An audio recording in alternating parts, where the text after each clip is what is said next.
Bienvenue à vous, bonjour Marine Le Pen, je suis ravi de vous recevoir sur l'antenne de Radio Classique et d'LCI. Est-ce que vous attendez quelque chose de la déclaration de Jean-François Copé ce matin? Non, je ne vois pas du tout L'intérêt ce qui peut justifier une telle dramatisation. Je pense que les électeurs de l'UMP en ont soupé des guerres de chefs. Ils en ont soupé de voir que leurs dirigeants, au lieu de s'occuper de s'opposer au Parti socialiste, aiguisent leurs dagues pour mieux s'entretuer après les élections. Donc pour vous, c'est un règlement de compte, cette affaire. Oui, clairement, c'est un... Oui, clairement. Mais clairement, qui est à la manœuvre derrière François-Olivier Gisbert? J'en sais rien. Vous avez suffisamment d'expérience, vous connaissez... Non, mais je n'en sais rien. Et ça a peu d'intérêt. L'intérêt, c'est de savoir que l'état d'esprit qui anime aujourd'hui l'UMP, c'est-à-dire un état d'esprit qui vise en réalité à organiser la guerre civile au sein du mouvement, au lieu de s'attacher à apporter des réponses aux Français qui en attendent, et notamment au travers de ces municipales. Mais c'est vous qui avez déclaré, Madame Le Pen, que Nicolas Sarkozy était l'homme qui finalement faisait vivre l'UMP à l'heure de ses caprices. Oui, c'est vrai. Oui, c'est vrai, car... Donc, d'une certaine manière, vous avez donné vous-même la piste. Non, mais c'est vrai que ce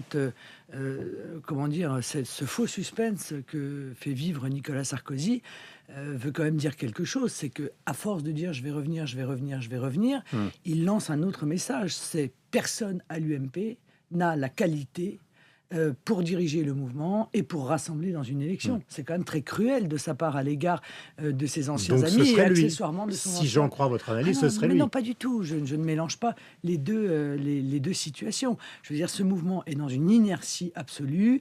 Les jointures ne tiennent qu'avec du sucre. Ça veut dire qu'il suffit d'une averse pour que tout ça se délite. Moi, je pense qu'il n'y a plus rien à en attendre de ce mouvement.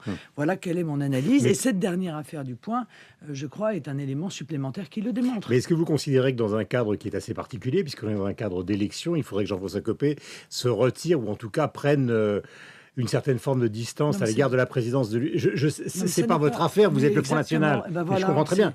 Mais c'est un contexte d'élection. Donc on peut demander... quel est le fond de cette affaire.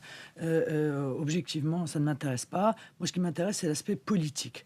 Et l'aspect politique, c'est la guerre des chefs. Voilà. C'est la guerre qui n'a jamais cessé dans les coulisses de l'UMP. C'est du temps passé à se bagarrer, à chercher à prendre la place de l'autre, à décrédibiliser les uns ou les autres. Or, moi, ce que je dis aux Français, c'est qu'ils sont la dernière préoccupation des dirigeants de l'UMP, et les dirigeants de l'UMP le montrent tous les jours. Ça, c'est le vrai intérêt, si vous voulez, sur le plan de la politique de l'ensemble. Mais donc c'est une bonne opération pour vous ce matin, finalement. Je ne sais pas si c'est une bonne opération.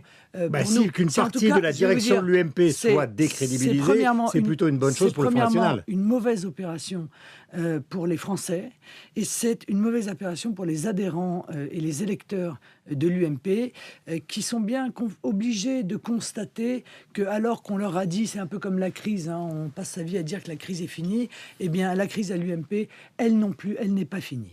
Tout le monde s'attend à ce que vous ayez beaucoup d'électeurs, séquence municipale européenne, mais pour les municipales, combien d'élus? Alors, je sais que vous ne voulez pas donner le chiffre, mais est-ce que vous avez quand même une estimation?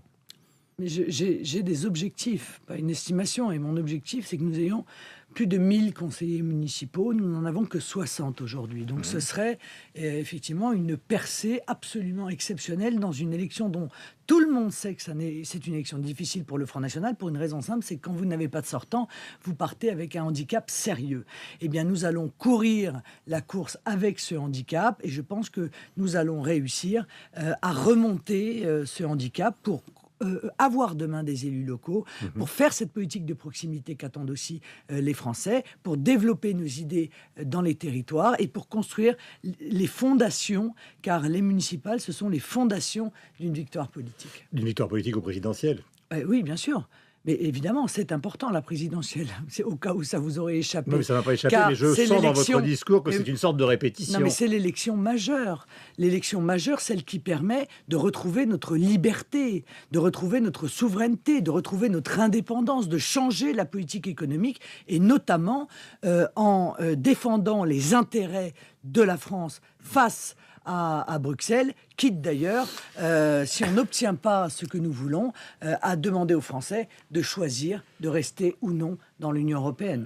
Point important, Marine Le Pen, vous savez que des villes ont été gérées par le Front National. Ça ne s'est pas toujours bien passé. Est-ce que vous considérez que de ce point de vue-là, le Front National, sous votre présidence, a changé en termes de crédibilité? Vous savez, quand on a 20 ans, on n'est pas pareil que quand on en a 40. Quand on en a 40, on a peut-être plus d'expérience, peut-être même plus de compétences.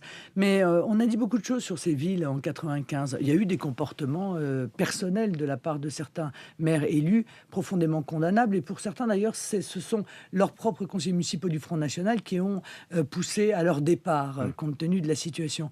Mais sur le plan financier des villes, moi, j'en appelle aux Français qu'ils se renseignent véritablement et ils verront que le ratio de dette avait baissé dans ces villes, que les impôts avaient baissé dans ces villes. Donc, je pense qu'on fait un faux procès. Alors, tout n'était pas parfait, c'est le moins qu'on puisse dire. Il y a eu des erreurs qui ont été commises, c'est le moins qu'on puisse dire. L'important, c'est d'en tirer expérience et de ne pas les renouveler. C'est l'engagement, évidemment, que je prends. À part Hénin Beaumont, qui est donné gagnant pour vous par l'IFOP, il faut être prudent avec les sondages. Est-ce qu'il y a d'autres villes qui vous paraissent à portée de la main? Oui, il y en a un certain nombre d'autres dans lesquelles... Mais je ne les citerai pas parce que ce serait donner un éclairage sur elles et pas sur d'autres qui peut-être apporteront elles aussi des bonnes surprises. Vous avez quand même bien quelques idées. Non, mais non, monsieur Durand, car il y a une situation que vous ne mesurez pas, c'est qu'il y a beaucoup d'inconnus dans une élection municipale. Le taux d'abstention, le nombre de candidats qui arrivent au second tour, est-ce qu'ils vont se désister les uns pour les autres ou pas? Est-ce qu'ils vont rester en lice? Est-ce qu'ils vont se maintenir? Est-ce que nous arriverons en tête? C'est de la prudence ou un aveu de faiblesse? Non, c'est ni la prudence ni un aveu de faiblesse. C'est que je pense que l'élection doit se dérouler et qu'encore une fois, dans une élection municipale, il y a beaucoup d'inconnus, surtout lorsque la bipolarisation de la vie politique est brisée. C'est-à-dire, c'est plus un camp contre l'autre, c'est trois forces qui aujourd'hui sont d'importance égale et qui, par conséquent, vont dans beaucoup d'endroits se mesurer les unes aux autres. Est-ce que, comme à Hénin-Beaumont ou à Forbach, puisqu'ils l'ont annoncé avant même le premier tour, les candidats UMP vont appeler à voter pour les candidats socialistes, alors même qu'ils font mine de nous dire qu'ils les combattent, que le socialisme c'est épouvantable, que ça entraîne la ruine de la France. Et pourtant, vous voyez, à Forbach et à Hénin, par exemple, déjà le candidat UMP a dit qu'il appellera à voter socialiste contre le Front National. Bon, ce qui ne cesse de démontrer d'ailleurs la collusion qui existe entre ces deux mouvements. Parmi les analyses qu'on trouve ce matin dans la presse, il y en a beaucoup qui considèrent que finalement ces municipales pourraient être très, très, très difficiles, plus difficiles encore que prévu pour la gauche. Vous parlez même de déroute, vous. Oui. Est-ce que vous considérez que c'est ce qui va se passer pour François Hollande? Oui, je pense qu'ils vont subir une véritable déroute aux élections municipales et aux élections européennes. Et c'est sa responsabilité qui est en jeu. Et un remaniement n'y fera rien. Ah, rien du tout. Honnêtement, hein, si François Hollande pense que le mercato gouvernemental peut pousser des électeurs à aller voter pour eux, c'est qu'ils prennent leurs propres électeurs pour des benets, car ça ne changera strictement rien. Voilà. Et nous le savons, la politique ne changera pas avec un changement de ministre. En revanche, si effectivement la déroute est aussi importante que celle que j'imagine, et notamment aux européennes, je ne vois pas comment le président de la République peut éviter de dissoudre l'Assemblée nationale et revenir aux élections pour permettre au peuple français, avec la proportionnelle, d'élire une assemblée véritablement représentative, qui d'ailleurs remettra en cause un certain nombre de la coproduction UMPS par rapport à la construction européenne. Si je prends cette hypothèse, est-ce que vous pourriez être candidate au poste de Premier ministre? Non, je ne vais pas être candidate au poste de Premier ministre. Quand vous n'êtes pas candidate, c'est le président qui décide, mais voilà, si jamais... Bon. D'abord, et deuxièmement... Non, mais est-ce que c'est il faut bien qu'il y ait des hypothèses de travail, quand même. Oui, il y a des hypothèses de travail, bien sûr. Vous m'avez dit présidentielle, mais non, si vous parlez de dissolution, pourquoi pas avant? C'est une question que je vous pose. Oui, non, mais il peut y avoir une dissolution, il peut aussi y avoir... Ce sont des hypothèses. Hein. Oui, d'accord, mais si, lors d'une élection législative à la proportionnelle, le président de la République se retrouve avec, je ne sais pas moi, 100 députés, est-ce que lui ne va pas en tirer les conséquences? Car si c'est pour repartir dans une cohabitation, très honnêtement, ça n'est pas ce que le pays demande. Le pays demande d'avoir à sa tête une force qui sait où elle va, qui a fait le constat des problèmes du pays, qui a le courage de les prendre à bras-le-corps, et elle a besoin, évidemment, cette force d'être cohérente entre le président de la République et l'Assemblée nationale. Si je vous écoute, on a l'impression qu'on est plus dans une ambiance, pas dans une réalité constitutionnelle, mais qui est celle de la 4e République plutôt que la 5e République. C'est-à-dire qu'on s'acheminerait vers une sorte de présidence qui inaugure... Oui, non, mais c'est pas du tout, c'est pas du tout ce qu'il faut. Moi, je suis attaché au fonctionnement de la cinquième. Donc, si c'est pour avoir un président qui inaugure les chrysanthèmes et qui coupe les rubans, ça n'a strictement aucun intérêt. Voilà. Donc, il faut que les Français se mobilisent, que le peuple souverain s'avance. Voilà, pour reprendre les paroles d'un chant célèbre. Je vous trouve tranquille ce matin et la grande question qui peut se poser au plan européen, c'est est-ce que finalement ce que nous sommes en train de vivre sur le plan électoral n'est pas en train de cacher l'immense danger qui serait celui d'une guerre en Europe? Il est beaucoup plus difficile maintenant pour nos dirigeants d'expliquer que l'Europe, c'est la paix, hein, parce qu'il y a quand même eu la Yougoslavie, aujourd'hui il y a l'Ukraine. C'est pas la guerre encore, hein, Dieu merci. Non, mais la d'ailleurs, menace. Oui, attention. Est-ce que c'est une menace attention. justement qui vous paraît crédible Oui, ou mais non, attention avec ça. Il n'y a pas de guerre, mais on a joué avec le feu en Ukraine. Je pense que l'Union européenne, encore une fois, a cru voir un intérêt dans ces manifestations nombreuses qui se sont transformées en révolte, puis en quelque sorte en révolution d'une partie de l'Ukraine qui voulait rejoindre l'Union européenne. Ce qui est d'ailleurs tout à fait son droit. Il n'y a qu'un malheur, c'est que toute l'autre partie de l'Ukraine ne veut pas. Bon, et c'est aussi son droit. Donc, elle a un peu jeté de l'huile sur le feu en faisant des promesses à l'Ukraine dont elle savait pertinemment qu'elle ne pourrait pas les tenir. Car dire à l'Ukraine aujourd'hui, vous allez adhérer à l'Union européenne, c'est un mensonge. Car les peuples européens ne veulent pas de nouveaux pays dans l'Union européenne, et même un certain nombre d'entre eux veulent sortir de l'Union européenne. Donc, pour des raisons électoralistes, car nous sommes pendant la période européenne, l'Union européenne a probablement là joué avec le feu et se retrouve aujourd'hui face à une situation très complexe. Est-ce que vous comprenez Poutine ? Donc j'espère que nous sortirons, bien entendu, par la diplomatie. Ce que je regrette, Monsieur Durand, c'est que je vois que c'est l'Allemagne qui est à la manœuvre. L'Allemagne, elle a, semble-t-il, de l'autorité et de la crédibilité. La France n'en a absolument aucune. Et ça, c'est malheureux, parce que mon grand pays à moi, et notre grand pays à nous, Français, qui avait cette voix particulière dans le monde, aujourd'hui, n'est que la petite voix cachée derrière celle des États-Unis. Et ça, c'est très regrettable. En 2008, c'est Nicolas Sarkozy qui avait fait plier Poutine. Est-ce que vous considérez aujourd'hui, finalement, que François Hollande s'est effacé ? Oui, mais ça, c'est ce qu'il vous a raconté, Monsieur Durand. Je pose...